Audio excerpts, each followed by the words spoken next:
Assalamualaikum warahmatullahi wabarakatuh.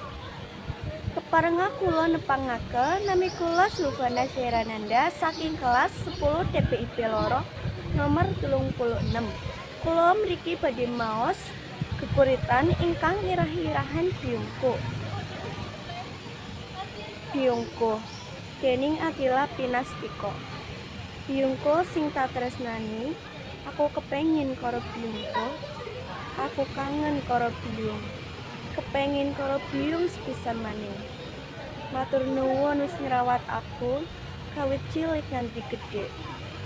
Aku kepengin karo Byungku bareng-bareng selawase. Mekaten saking kula matur nuwun. Wassalamualaikum warahmatullahi wabarakatuh.